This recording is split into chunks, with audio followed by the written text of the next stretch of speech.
I love how easygoing the Australian people are. They're so easygoing. When it comes to religion, they're way more uptight and they don't really want to talk about it.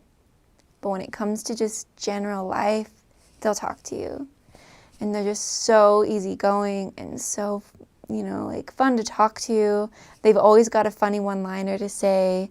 They've always got, usually the people that would talk to us, they were so chill and relaxed. They'd come to the door like with no clothes on, which I didn't particularly like, but it just kind of showed how comfortable they were and how, they didn't care much at all. And so it made me feel more comfortable, their attitude towards it all. And so that's one thing that I just loved about the Australians. They were so easygoing and friendly, like really nice people.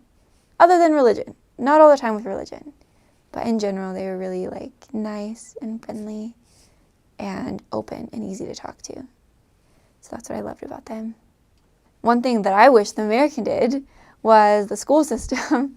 They had high school, and then their last 2 years of high school would be called college. And they would start their college, like electives and stuff in high school.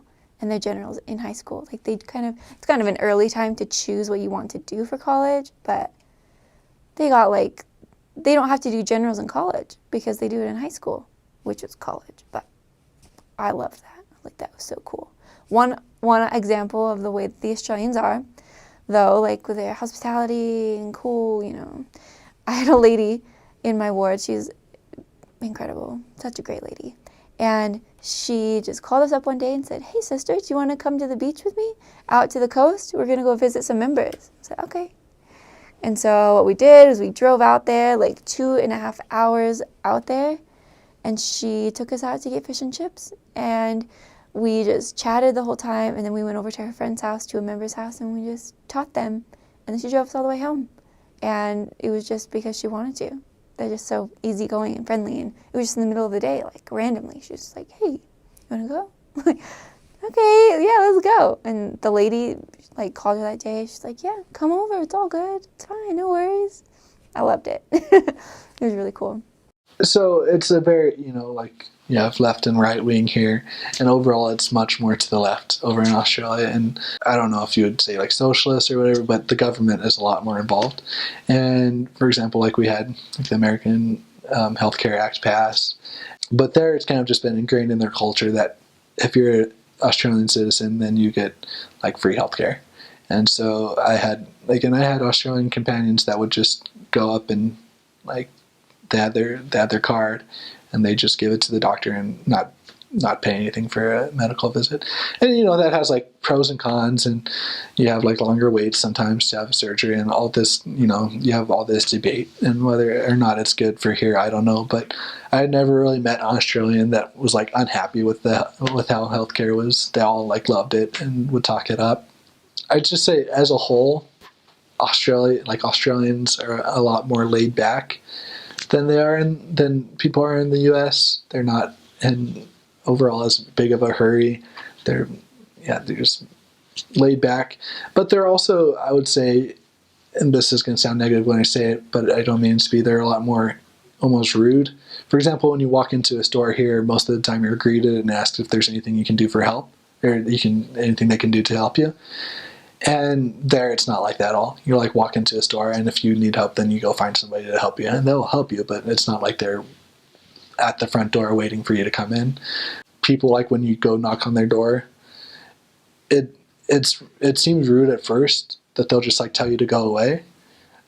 But you start, I don't know, at least for me, I stopped seeing it as rude and just started seeing it as they don't want you, they don't want to waste your time. They don't want to waste their time, and so they'll just kind of tell you to go away. And it seems rude, but it's just that's what they think, and that's what they tell you. And so I think it's culturally just a little bit different than we are here, where somebody comes and knocks on your door, and even if you don't really want them there, a lot of the time then you'll find a roundabout way to tell them to go away and not be as abrasive about it. And so that's just kind of a few differences in culture. Also, kind of another thing, there's Aboriginals, Native Australians.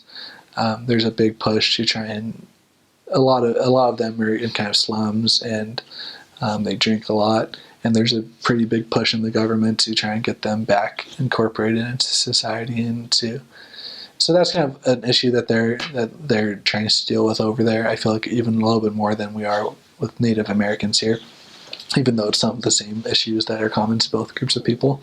The school there is handled, and they have their public education system, but it's actually interesting. A lot more people send their kids to private schools, and so that's. I feel like it's kind of big here in Utah to send your kids to private or charter schools, but it's a lot bigger there. I think that in general, though, Australians they're very positive about living there. They enjoy the benefits that they have. They don't mind paying higher taxes most of the time. I mean, you get the politics there too, but like they get more vacation time, I feel like, a lot of the time than we do here, and they get more benefits from the government than we do here. I'm not exactly sure what the minimum wage there is, but a lot of the base wages are quite a bit higher. Like I mentioned earlier, if you're working at McDonald's, you're probably making $15 an hour, or at the movie theater, like $20 an hour. So it's a lot different, and the cost of living is higher, but you get more money and you can manage that more how you like. Then again, to go to the movies, it's like $18 to $20, whereas it's $8 to $11 here or whatever it is. But it's a lot of things like that are almost twice as expensive than they are here in the U.S. Adelaide, Darwin, and Alice Springs are three completely different worlds. Adelaide is hot and dry, and it gets a little bit of cold in their winter, so their seasons are flopped. Christmas is the hottest day of the year. July 4th is pretty cold. So it's a little weird to have that hot Christmas, or have the different seasons that are changed. Alice Springs is almost it's same. It's very dry. It's a lot of red rock, red dirt. I can remember some of the missionaries that would go up to Alice Springs and then come back. Their shirts would be almost like a little red just tint to them. So you might need to pick up some new shirts if you get transferred out of Alice Springs. Just something to think about, just because the dirt and the red rock, the red sand all over the place. It is a different world. And then Darwin is extremely tropical. They have two seasons. They have the wet season and the dry season. That's it. The wet season, it will rain every single day. And if you're from Utah or a drier climate, you don't know what rain is until you've been to Darwin. And it is so wet. I can remember my shoes just being wet every day, just because the air is humid. It's so hard to get stuff to dry. I can remember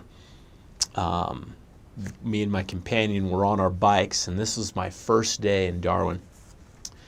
And it rains during the wet season. It rains every day, but we didn't know that. I mean, we both were actually new missionaries being transferred to that area, and we heard this sound. We're like, "What the heck is that sound?" And we're just sitting on our bikes, and you can hear the rain coming before it even gets to you. I mean, that's how hard it rains. And it started pouring on us. Luckily, there are bus stops all over the place that are covered. And so those will be your go-to spots if you get up in Darwin. You'll cruise your bike or run to the bus stop. Usually it'll rain for 10 or 15 minutes and it goes away. But yeah, it's three different worlds. It's really cool. If you go to either of them, you will have a very different experience at each of them. And they are both all have their positive aspects about them for sure. Very hot in all three places, at least in the summer. Hot and humid up in Darwin, hot and dry the other two places. So definitely something to be ready for, and to be willing to still work just as hard in those days as well. One of the things I thought that when I got off the plane, I thought I was going to see kangaroos, in the front yards of people's houses. Really is not the case. I mean, they're pretty much like deer. You'll see them out in the open fields. If you're way out in the middle of nowhere, you'll see them. Unfortunately, they've gotten hit by cars and stuff like that crossing the road. But the main place you'll see them is in the zoo. So you have the chance to go to like some wildlife parks where they just sort of hop around. They don't keep them in little enclosures, which is really nice. You can go feed them and you can pet them and all that stuff. But yeah, don't expect to see just kangaroos all over the place, because that's really not the case. And another thing to sort of say, do your research on the, poisonous bugs, just different things in Australia. That's something I did not do. And when I look back on my time there, I mean, obviously, I feel 100%, protected, but, as a missionary. But there were some experiences, now that I've learned of all the poisonous and dangerous things that Australia has, I am blown away that I did not get, bitten by a snake or, crocodiles or whatever, because there are so many different things, and really I was sort of clueless to that and sort of learned as I went. So I definitely, don't let us scare you, obviously. It's very much like, if you live in Utah, we have dangerous spiders and stuff like that, but you never see them. It's very similar, but you just want to make sure that you're going, or you're not doing stuff that's going to get you in dangerous situations, because you very easily could. In Darwin, they have saltwater crocodiles, and they're one of the most aggressive animals in the world. And if you get the chance to serve up there, you'll see all the time on like headlines of the newspaper of like crocodile attacks and stuff like that. And I was just sort of ignorant to it. I can remember on one of our preparation days, we had these little hand fishing reels. It was around like a little spool, and one of them, we just went off the side of this little river that like ran into the beach, and we were right there on the sand just fishing, and on our preparation day. And so many times there have been crocodile attacks or dogs getting, or kangaroos or whatever. And man, I just think about how lucky I was, and how it's important to know what your dangers are. Obviously, don't let that deter you or anything like that, but just, educate yourself. They even have poisonous fish. They have obviously a lot of snakes, a lot of spiders. My first day, going back to that first day in Darwin, me and my companion were new missionaries going to that area, so we really knew nothing about it. We were walking through this field. We were just going to cut through it to go to our next appointment, and we were walking in the middle. All of a sudden, my companion just drops to the ground. I'm like, what the heck? And I look up, and there are these birds just hovering over us. There's about 5 or 6 of them. And they just start sort of dive bombing us. And we got our backpacks and we're swinging them over our head and running. We don't even know what's happening. And there are a couple locals that were just sort of laughing at us. And we started talking to them, and they're like, you guys must be not from here. And we're like, yeah, this is our first day here. And he's like, well, those are birds called plovers, and they nest in the fields. And so we were walking right through the middle of their nest, and we had no idea. And if you look up the plover bird on Google, it's Plover. They have these little spikes on their wings. And so they come down and they can sort of spike you in the back of the head or area. And so it was a pretty dangerous situation, but I had no idea. So do your research. Don't let it scare you. Just be educated on what dangers there are, because there are quite a few in that area. We did all of our shopping, so a lot of their shopping centers they have, you imagine, our shopping mall, but having a Walmart attached to it or a Target attached to it. So you go to one place, you can get everything done, which is really nice. And food's not very different. I would say their portion sizes, holy cow, are very small compared to ours. And I remember, so when I first got to Adelaide, they took us to Subway, and it was our first sort of meal for lunch, and I just ordered a typical sub and a drink. Finish my drink, I go back up to refill my drink, and the lady's like, "Oh, are you gonna pay for that?" And I'm like, "Oh no, I'm just getting a refill." And she's like, "You need to pay for that." I'm like, I remember looking at her and being like, "You guys don't do free refills here?" She's like, "No, that's the case for everywhere. McDonald's, you name it. You have to pay for every single drink," which is probably a good thing. I ended up honestly losing a little bit of weight out there just because I ate less, a lot less. And it took a while to get used to, for sure, but it was very beneficial. But their food is amazing, honestly. They have the best. You will notice a huge difference. Their ice cream is 20 times better than ours. Their chocolate, so much better. They have these things. It's almost like their hamburger, in terms of like it's available everywhere. It's very quick and easy, but they call them like meat pies, and they're really good. I love them. You'll love them. Everybody loves them. Just delicious. And you'll also get a chance to eat. I had Thai food. I had Korean food. I had a whole bunch of different kinds of food over there. So lots of different styles, cultures. But in general, other than if I was just walking around, I really didn't feel like I was anywhere different, unless I was talking to someone, of course, because that's their biggest difference between us is their accent. And I'll touch on that here in a little bit, but it really didn't feel too different. A lot of the same products and slightly different brands and stuff like that, but in general, a lot of the same products.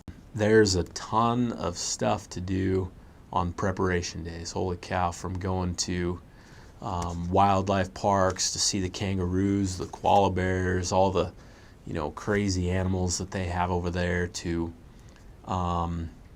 in Darwin, YouTube, the Jumping Crocodile Cruise. If you go up there, this is a must see. You're in this boat. They're dangling like little slabs of meat over the side, and we're talking, they're not little crocodiles. Like, they're like 15 feet long crocodiles just jumping out of the water, almost getting their full body out of the water to pick these pieces of meat up. And no joke, sometimes I could reach out and touch the crocodile. There's lots of beaches. We would go play ultimate frisbee on the beach. Obviously no getting in the water, but or football, or just go walk along the beach, or we would there's tons of just waterfalls and really, really cool things to do. If you go to Alice Springs, there's Ayers Rock. Look it up. It's a really cool spot. It's, I think, one of the, really probably one of the coolest places in the world that you can go to. I think my mission the whole time I was there, the missionaries only went out there 3 times, just because it's quite a ways away. There's a lot of effort to get out there, but if you have the chance to be in that in that area, it's something I would highly recommend planning. Obviously, work's most important. A lot of these things we can fit within a typical preparation day, but there's a lot of cool stuff that you can do. They do a lot of street fairs type things where they've got food from all over the world, and I mean, really cool just culture experiences to, we would always go, we'd be in our white shirt and tie and our name badge and just go grab some lunch there. Tons and tons and tons of people. So really cool opportunities to see lots of culture, lots of experiences. You'll always be never have, run out of ideas on preparation days. One of the funnest things, just, because a lot of times you've been working your butt off for the past 6 days, and so sometimes it's nice to just sort of hang out with the district or with the other missionaries in the zone.